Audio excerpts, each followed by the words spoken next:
Hi guys, good afternoon. எல்லாம் எப்படி இருக்கீங்க? 5 நாள் ஆச்சுன்னு நினைக்கிறேன் வீடியோ போட்டு. ஷார்ட்ஸ் வந்து இடையில போட்டிருந்தேன். நிறைய பேர் பார்த்துருந்தீங்க. நிறைய பேர்லாம் ரொம்ப பார்க்கல. ஒரு 500 மெம்பர்ஸ் தான் பார்த்துருந்தீங்க. ஸோ ரொம்ப நன்றி. ஒர்க்கிங் போகிறதுனால என்னால் வீடியோ போட முடியல. ஸோ இன்றைக்கி லீவ் விட்டுருந்தாங்க. சரி, இத்தனை நாளும் ப்ரிவ்யூ பார்த்து மட்டும் வச்சுருந்தேன். சரி, அதை வச்சு மட்டும் நம்ம இன்றைக்கி ரிவ்யூ போட்டுடலாம் அப்படின்னு நினச்சிட்டு இன்றைக்கி நான் வீடியோ போடுறேன். ஸோ நிறைய பேர் சப்போர்ட் பண்ணுங்கள், லைக் பண்ணுங்கள், ஷேர் பண்ணுங்கள், நிறைய கமெண்ட்ஸ் பண்ணுங்கள். என்ன கைஸ், இதயம் சீரியல் எப்படி போயிட்டுருக்குது? நம்ம பாரதி அக்காவுக்கு வேறு அம்மா போட்டுருச்சு. இந்த கதை வந்து எதுக்காக இவ்வளோ தூரம் இழுத்துட்டு போகிறாங்கன்னு எனக்கு சுத்தமாகவே புரியலைங்க. கீழே கமெண்ட்ஸ் எல்லாம் ஜீ தமிழ் வந்து படிக்குமா, படிக்காதா, இல்லை யாராவது பார்ப்பாங்களா, டேரக்டர்லாம் பார்ப்பாங்களா, பார்க்க மாட்டாங்களா, ஒன்றுமே தெரியல. என்ன நோக்கத்துக்காக இந்த சீரியலை வந்து இவ்வளோ தூரம் இழுத்துட்டு போகிறாங்க அப்படிங்கிற ரீசன் என்ன அப்படிங்கிறது தெரியவே இல்லை. அதுக்கப்புறம் வந்து பார்த்திங்கன்னா, இந்த சீரியலை பொறுத்தளவு கதைக்களம், கண்டென்ட் அப்படிங்கிற எதுவுமே இல்லை. எப்போ பார்த்தாலும் பாரதி ஆதியோட ரொமான்ஸ் தான் அதிகமாக இருக்குது. அதுக்கப்புறம் அப்பப்போ வந்து மக்கள் கேட்குறதுக்காக தமிழை வந்து சில ஆக்டிங்கில் சில நடிப்பில் வந்து விடுறாங்க. அப்புறம் அந்த சின்ன பையனுக்கு சுத்தமாகவே ஆக்டிங் இல்லை. ஏதோ ஒரு சீனில் வந்து நான் பார்த்தேன், அந்த பத்திரிக்கையை கிழிச்சதோடு சரி. அதுக்கப்புறம் ரூமில் கூட்டிகிட்டு போய் மித்ராவை 2 பேரும் மிரட்டுவாங்க பாருங்கள், அது வரைக்கும் நான் பார்த்துருக்கேன் அந்த பையனோட ஆக்டிங். அதுக்கப்புறம் அந்த பையனுக்கு என்ன ஆக்டிங் என்ன ஏதுன்னு ஒன்றுமே தெரியல. மொத்தத்தில் இந்த இதயம் சீரியல் வந்து ஜீ தமிழுக்கு தண்டக்கரகம் தான். உண்மையிலேயே தண்டக்கரகம் தான். வெட்டியில் டைம் போக்குறதுக்காக வேறு சீரியல் இல்லாமல் இந்த சீரியலை டைமுக்கு ஓட்டுற மாதிரி எனக்கு தோணுது. ஏன்னா நல்லாவே இல்லை. என்ன கதை இருக்குதுன்னு முதல்ல சொல்லுங்கள். என்ன கதை இருக்குதுன்னு முதல்ல சொல்லுங்கள். ஐ டோன்ட் நோ, உங்களுக்கு தெரிஞ்சால் நீங்கள் சொல்லுங்கள் கைஸ். இந்த சீசன் 2 எதுக்காக ஆரம்பிக்கப்பட்டுச்சுன்னு ஏதாவது உங்களுக்கு தெரியுமா? வாசு வந்து எப்படி செத்தான், அதுக்கப்புறம் வந்து சாரதா வந்து செத்தாளா சாகலையா, ஆதியோட அம்மா, அதுக்கப்புறம் இவன் இந்த செயினை வச்சு அந்த டைரியை கண்டுபிடிச்சானா கண்டுபிடிக்கலையா, அதுக்கப்புறம் வந்து அந்த யார் பவானி கடத்தி வச்சுருக்கிற அந்த லேடி யார் என்ன அப்படிங்கிறது எதுவுமே தெரியல. அப்புறம் துரை வந்து என்ன ஆனானே தெரியல. துரை வந்து இன்னுமே வந்து அந்த ட்ரீட்மெண்ட்டில் தான் இருப்பானாட்டிருக்குது. ஸோ மொத்தத்தில் இந்த கதைக்களை வந்து கதையை நோக்கி பயணம் பண்ணாமல் சுற்றி கோயில், ஹாஸ்பிட்டலு, வீடு, கோயில், ஹாஸ்பிட்டலு, வீடு, கோயில், ஹாஸ்பிட்டலு, வீடு, வந்தால் போனால் சுட்டா ரிப்பீட்டு, வந்தால் போனால் சுட்டா ரிப்பீட்டு. அது கூட எனக்கு சொல்ல தெரியல. அந்த அந்த அந்த படம் மாதிரி தான் இருக்குதுங்க. மாநாடு படம் மாதிரி தான் இருக்குது இந்த சீரியல். எப்போ பார்த்தாலும் அதான் ஒருத்தவங்க கமெண்ட்ஸ் கூட இன்றைக்கி பண்ணியிருந்தாங்க. நான் ப்ரிவியூவில் பார்க்கும்போது ஒருத்தவங்க போட்டிருந்தாங்க, ரொம்ப அழகான ஒரு கமெண்ட். நான் உங்களுக்கு ஒரு ஹேண்ட்ஸ் ஆஃப் சொல்கிறேன். என்ன கமெண்ட் அப்படின்னா, அதாவது தமிழ் பாப்பா வந்து ஜனனியோடு நடிக்கும்போது சீசன் 1ல் ஃபஸ்ட்டு கொஞ்சம் சீசனில் வந்து சின்ன வீட்டில் நடிச்சிருப்பாள்.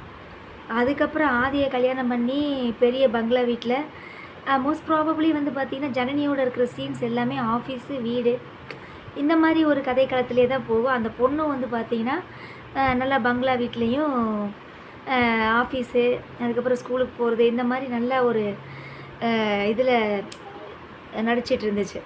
இந்த பாரதி இந்த ஹீரோயினை மாற்றி இப்போ நடிக்க வச்சிட்ருக்காங்க இல்லையா, ஐ மீன் உங்களோட பல்லவி நடிச்சிட்ருக்காங்க இல்லையா, இந்த அம்மா நடித்ததுலேருந்து பார்த்தீங்கன்னா மோஸ்ட் ப்ராபப்ளி இந்த சீரியல் வந்து கோயில், ஆல்வேஸ் கோவில், இல்லாட்டினா ஹாஸ்பிட்டல், இல்லாட்டினா வீட்டில் வந்து மித்ராவும் பாரதியும் சண்டை கட்டிக்கிறது. இதே பொழப்பு தரம் தான். வேறு ஒரு பொழப்பும் இந்த நாடகத்தில் ஒரு மண்ணாங்கட்டியும் இல்லை, ஒரு விளக்கணையும் கிடையாது. சரிங்களா?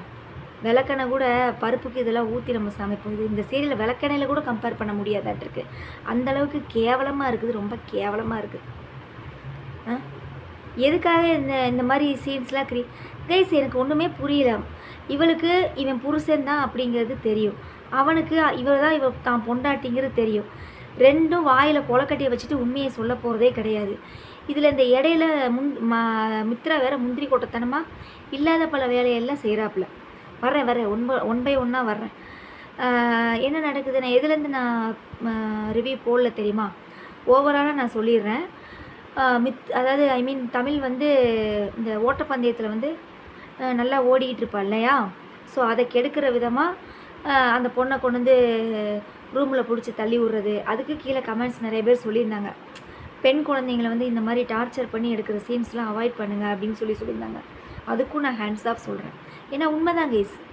ஏன்னா படங்கள் வந்து இப்போ ரொம்ப மோசமாயிடுச்சு சரிங்களா. படங்கள் வந்து எங்கேயாவது அத்திப்பூத்த மாதிரி தான் ஒரு நல்ல படங்கள் வருதே தவிர மற்ற எல்லா படங்களும் பார்த்திங்கன்னா வன்முறை, தீவிரம், அடிதடி, வன்முறை, அதுக்கப்புறம் வந்து ரிவெஞ்சு, பழி வாங்குறது சரிங்களா, பெண் குழந்தைங்களை இது பண்ணுறது, இந்த மாதிரி படங்கள் வந்து இப்போ நிறையா வந்துருச்சு. வெட்டு, குத்து, அடிதடி.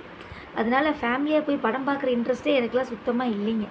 நாங்களாம் படத்துக்கு போயே ரொம்ப நாள் ஆச்சு சரிங்களா. அப்போ நல்ல கதைக்களம், இப்போ அந்த காலத்து படங்கள்லாம் பார்த்தீங்கன்னா ஃபேமிலியாக உட்காந்து பார்ப்பாங்க, ஃபேமிலியாக என்ஜாய் பண்ண ஒரு காலமெல்லாம் இருந்துச்சுங்க. இப்போ அந்த மாதிரிலாம் இல்லைங்க, சுத்தமாக இல்லை. நான் அடித்து சொல்லுவேன், படங்கள்லாம் இப்போ ரொம்ப மோசமாகி போச்சு சரிங்களா. அதை விட இப்போ சீரியல் ரொம்ப மோசமாகி போச்சு. ஒரு ஒரு ஹாஸ்பிட்டல் சீன் எடுத்தால் 1.5 மாதம், ஒரு மேரேஜ் சீன் எடுத்தால் 2.5 மாதம். அந்த மண்டபத்தை வந்து எவ்வளோ நாள் புக் பண்ணிக்குவாங்கன்னே தெரியல. ஒரு கல்யாணத்தை வச்சு ஓட்டுவாங்க 2.5 மாதம் ஓட்டுவாங்க. அந்த மாதிரி தான் இப்போ இந்த சீரியலு விளக்கணைகள்லாம் அப்படி தான் இருக்குது. எப்படி இதுகெல்லாம் வந்து நடிக்கிறாங்கன்னே தெரியல. சுத்தமாக எனக்கு புரியல. ஒருவேளை அது அவங்களோட இதாக இருக்குமோ என்னமோ தெரியல கைஸ். நல்லாவே இல்லை. நீங்கள் எந்த சீரியல் எடுத்துக்கோங்க, இன்க்ளூடிங் கார்த்திகை தீபம். சில பேர் கார்த்திக் ஃபேனாக இருப்பீங்க, என்னை வந்து திட்டுவீங்க, திட்டிட்டு போங்க, ஐ டோன்ட் கேர். நீங்களே மனசாட்சி இருந்தீங்கன்னா நீங்களே உங்களே கேட்டு பாருங்கள், இந்த சீரியல்லாம் நம்ம ஏன் பார்க்குறோம், எதுக்காக பார்க்குறோம் அப்படின்னு நீங்களே உங்களை யோசித்து பாருங்கள். சும்மா பொழுதுபோக்காக நீங்கள் பார்க்குறேன்னு வைங்க, அதில் என்ன கதை இருக்குதுன்னு நீங்கள் முதல்ல சொல்லுங்கள் பார்க்கலாம். கார்த்திகை தீபத்துலலாம் என்ன கதை இருக்குதுன்னு சொல்லுங்கள். ஆனால் கார்த்திக் ரேவதி பேர் சூப்பர், கார்த்திக் ரேவதி பேர் சூப்பர். என்ன கேஸ் இதெல்லாம்? அவங்களுக்கு தனியாக சீன்ஸ் வைங்க, அவங்களுக்கு தனியாக ரொமான்ஸ் சீன் வைங்க. என்னது இது? சுத்தமாக எனக்கு புரியலைங்க. நீங்கள் கதையோட அந்த அடிப்படையிலேருந்து பாருங்கள் வேஸ். நம்ம தீபா நடிச்சிட்டு இருந்தப்போ தீபாவுக்குன்னு ஒரு தனிப்பட்ட ஒரு குணாதிசயம் கொடுத்துருப்பாங்க அந்த சீசனில், பாடகி அப்படின்னு சொல்லி. சரியா, தனிப்பட்ட ஒரு குவாலிஃபிகேஷன் இருக்கும் அவளுக்கு, தீபாவுக்கு. இந்த ரேவதிக்கு என்ன தனிப்பட்ட குவாலிஃபிகேஷன் இருக்குதுன்னு நீங்கள் சொல்கிறீங்க? சுவாதி, அந்த 4 பொண்ணுங்களில் லாஸ்ட்டு பொண்ணு பாடகி சுவாதி, உண்மைதானே? அந்த பொண்ணை கூட ஏன் கார்த்திக் ஜோடியாக்கக்கூடாது? ரேவதிக்கு என்ன குவாலிஃபிகேஷன் இருக்குது சொல்லுங்கள் முதல்ல. எதுக்கு அடிக்கடி எல்லாருமே கார்த்திக் ரேவதி பேர் சூப்பர், கார்த்திக் ரேவதி பேர் சூப்பர்னு அனுப்புகிறீங்கன்னு எனக்கு தெரியல. ஒருவேளை நீங்கள் வந்து இந்த மாதிரி என்ன சொல்கிறது, கார்த்திக் வந்து இந்த மாதிரி சீன்ஸ்லாம் நடித்தா நல்லா இருக்கும்னு நீங்கள் நினைக்கிறீங்களோ என்னமோ. பட் அது உங்களோட இஷ்டம், நீங்கள் அது உங்களோட விருப்பம், யுவர் விஷஸ். ஸோ அதில் நம்ம எந்த ஒரு இன்வால்மெண்ட்டு நம்ம உள்ளே போய் நம்ம அலசி ஆராய வேண்டாம் சரிங்களா. ஸோ இந்த ரிவ்யூ வந்து என்னோட தனிப்பட்ட கருத்துக்களை தான் நான் ஷேர் பண்ணிகிட்ருக்கேன். ஸோ மொத்தத்தில் கார்த்திகை தீபம், இதயம் சீரியல் இதுக்கெலாம் ஒரு எண்டு கார்டு போட்டாங்கன்னா ரொம்ப நல்லாயிருக்கும். நல்லாவே இல்லை, சீரியலில் சுத்தமாக நல்லா இல்லை. அது இதயம் சீரியல்லாம் சுத்தம். அந்த தமிழ் பாப்பா ஓடும்போது ஷூவில் ஆணியை வச்சு அடிக்கிறது, அந்த பொண்ணு அந்த வழியோடு ஓடி போய் ஜெயிக்குதாமா, அதுக்கப்புறம் வந்து கப்பு வாங்கி கொடுக்குதாமா, இத்தனையும் செய்கிற மித்ரா வந்து ஆதிக்கு தெரியாதாம்மா, இந்த பாரதி கூமுட்டையும் வந்து எல்லா உண்மையும் தெரிஞ்சு வாயை திறக்கவும் மாட்டாளாமா. சரி தாயே, நீ உன் புருஷன் தான் நீ காமிச்சிக்க வேண்டாம், அட்லீஸ்ட் மித்ரா கெட்டவனாத ஆதிக்கு ப்ரூஃப் பண்ண நினைக்கலாமே. அதையுமே இந்த கூமுட்டை செய்ய மாட்டேங்கிறாளே, அதுவுமே செய்ய மாட்டேங்கிறா. அதுக்கப்புறம் என்னென்னா, ஆதி கூட தமிழ் பாப்பா போய் ப்ராக்டிஸ் போகும்போது அந்த துரைக்கு வந்து வைத்தியம் பார்த்துட்டு இருந்த வைத்தியர் வந்து காரில் விழுந்துருவாருன்னு நினைக்கிறேன். அப்போ துரைக்கு கொடுக்க வேண்டிய மருந்து அங்கேயே போட்டு வந்துடுவாராட்டிருக்குது. அதை எடுத்துகிட்டு ஆதி வந்து பின்னாடியே ஃபாலோ பண்ணி கொண்டு வந்து கொடுக்கும்போது தமிழ் வந்து துரையை பார்ப்பாப்புல.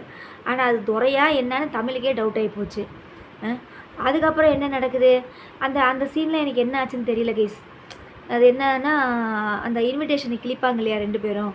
அப்போ வந்து மித்ரா வந்து பாரதி தான் இன்விடேஷனை கிழிச்சான்னு சொல்லி அங்கே ஒரு ட்ராமா க்ரியேட் பண்ணுவா இல்லையா.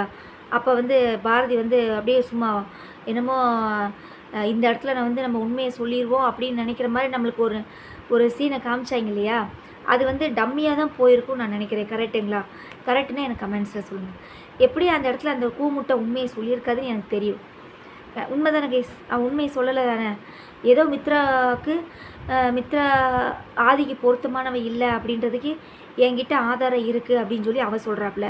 உடனே லண்டன் பாட்டி இருந்துட்டு அந்த அந்த மாதிரி ஆதாரம்லாம் உங்ககிட்ட இருக்காது, நீ பொய் சொல்கிற, அந்த மாதிரி ஆதாரத்தை நீ காட்டு, நான் அதுக்கப்புறம் வேணால் நான் என்ன செய்யலான்னு நான் சொல்கிறேன் அப்படின்னு சொல்லி அந்த அம்மா சொல்ல. இது நடந்துச்சா இல்லையா? அதுக்கப்புறம் அந்த ஆதாரத்தை அவள் காமிச்சாலா இல்லையா? இந்த ஆணியை வச்சு ஓடும்போது ஆணியை வச்சதுக்கு மித்ராவை வந்து ரூம்குள்ளே வந்து தலகாணியை வச்சு மூக்கை போட்டு அமுக்குறா, மூஞ்சியை போட்டு அமுக்குறா. இதெல்லாம் என்னது இது? ஏம்மா உண்மையிலே நீங்கள் யோசித்து பாருங்கள், மித்ராவுக்கும் உனக்கு என்ன வித்தியாசம்? மித்ராவுக்கும் உனக்கும் என்ன வித்தியாசம்? அவள் கெட்டவ, அதனால் அவள் அந்த மாதிரிலாம் பண்ணுவாள், ஏன்னா அவளோட கேரக்டர் அப்படி. ஆனால் பாரதின்ற character totally different. You only என்ன சொல்கிறது, positive. You are not a negative character, only positive character. நீ பாசிட்டிவாக தானே அவளை பழி வாங்கணும். நீயே அவளை மாதிரியே ரிவெஞ்ச் எடுக்கிற, நீ அவளை மாதிரியே போய் வன்முறையெல்லாம் எடுக்கிறீங்க. அப்போ நீங்கள் ஹீரோயினா அவங்க ஹீரோயினா? நீங்கள் வில்லியா அவங்க வில்லியா? மிஸ்ஸஸ் பாரதி ஆதி அவர்களே, ரொம்ப கேவலமாக இருக்குது சீரியலு. தலானியை வச்சு அமுக்கிறதும், உடனே நந்தினி வந்து என்ன பண்ணுற, விட்டுரு மித்ராவை விட்டுரு அப்படின்னு சொன்னே, அப்படின்னு என்னமோ இப்போ பெரிய இவளாட்டோ ஏயின்னு சொல்லி மிரட்டுறது என்ன. உடனே கீழே கமெண்ட்ஸை பார்க்கணும் மக்கள், பாரதி சூப்பர், பாரதி வேறு லெவல், பாரதி சூப்பர், மித்ராவுக்கு நல்ல தேவை தான் அப்படிங்கிறீங்க. ஐயோ கடவுளே, முடியல என்னால். மக்கள் வந்து என்ன மைண்ட் செட்டில் சீரியல் பார்க்குறாங்கன்னே என்னால் பிலீவ் பண்ணவே முடியல. ஐ கான்ட் பிலீவ் திஸ், அதாவது நம்ப முடியல. சரி ஓகே, ஒவ்வொருத்தவங்க மைண்ட் செட் அந்த மாதிரி, நம்ம பார்க்குற மைண்ட் செட்டு வேறு மாதிரி இருக்குது. நாம் என்ன பண்ணுறது, ஒன்றும் பண்ண முடியாது இல்லையா? 5 வரலும் ஒரே மாதிரியாக இருக்குது, அந்த மாதிரி தான். ஓகே கைஸ், வேறு என்ன இந்த சீரியலை பொறுத்தளவு. அதுக்கப்புறம் அந்த அம்மாவுக்கு அம்மா போட்டுருச்சு. அப்புறம் அம்மா போட்ட வீட்டில் வந்து மித்ராவும் நந்தினியும் வந்து நான்வெஜ் சமைக்கிறாங்க. அதுக்கப்புறம் வந்து நம்ம ஆதி சார் வந்து அந்த அம்மாவை வந்து கோயிலுக்கெல்லாம் கூட்டிகிட்டு போகிறாப்புல. மொத்தத்தில் இந்த சீரியல் பொறுத்தளவு என்ன அப்படின்னா, கதையை நோக்கி வந்து இந்த சீரியல் பயணம் பண்ணவே இல்லை, ஒன்று. ரெண்டாவது, ஆதிக்கும் பாரதிக்கும் ரொமான்ஸ் அதிகமாக இருக்குது. 2, மித்ராவுக்கும் அந்த குழந்தைக்கும் நடிப்பு ரொம்ப, மித்ராக்குங்கிறேன், தமிழுக்கும் அந்த குட்டி பையனுக்கும் நடிப்புங்கிறது ரொம்ப கம்மியாக இருக்குது. அவ்வளோதான். இது 3வது. அதுக்கப்புறம் பவானி கடத்தி வச்சுருக்க அந்த லேடி யார் அப்படிங்கிறது தெரியவே இல்லை. அதுக்கப்புறம் வேறு என்ன, துரை வந்து எந்திரிச்சு வந்தானா வரலையா, சரியாச்சா சரியாகலையா, ஒன்றும் தெரியல. ஸோ மொத்தத்தில் இந்த கதை வந்து 1000 எபிசோடை தொற்றுச்சு, 1000 எபிசோடை தாண்டியும் போயிட்டுருக்குது. தேவையில்லாத ஒன்று. மக்கள் சீக்கிரமே ஜீ தமிழை வெறுத்துருவாங்கன்னு தான் நான் நினைக்கிறேன். அதுதான் உண்மை. ஏன்னா எந்த சீரியலுமே நல்லா இல்லை. வேணால் சீரியல் பார்க்குறவங்களுக்கு வேணால் எல்லா சீரியல் பிடிச்சி போய் பார்ப்பாங்களா என்னன்னு தெரியல. அதுக்கப்புறம் எக்ஸாம்பிள் வந்து பார்த்திங்கன்னா, கார்த்திகை தீபம் வந்து ரொம்ப மோசம், ரொம்ப மோசம், நல்லாவே இல்லைங்க. எப்போ பார்த்தாலும் கல்யாணம் ஆனவங்களுக்கே மறுபடியும் தாலியை கட்டுவாங்களாமா, இந்த அம்மாவுக்கு ஞாபகமாதி வந்துருமாமா, அதை வந்து இவன் வந்து தான் தான் மாமான்னு சொல்லி காமிக்க மாட்டானாமா. என்ன கைஸ் இதெல்லாம் நல்லாவா இருக்குது? வாந்தி எடுக்கிற மாதிரி இருக்குதுங்க, ஓப்பனாக சொல்கிறேன். வாமிட் பண்ணுற மாதிரி இருக்குது, நல்லாவே இல்லை. ஓகே கைஸ், வீடியோ ரொம்ப லென்த்தாக போயிடுச்சு. ஏற்கனவே ரொம்ப நாள் 5 நாள் கழிச்சு நான் வீடியோ போடுறேன். அதனால் உங்களுக்கும் போர் அடிக்காமல் இருக்கணும் இல்லையா? அதனால தான் சீக்கிரமாக நம்ம வீடியோவை முடிச்சிடுறேன். வாரிசு சீரியல் என்னாச்சுன்னே தெரியல. நான் ப்ரிவியூவும் பார்க்கல, சீரியலும் பார்க்கல, என்னால் பார்க்க முடியல, டைம் இல்லை.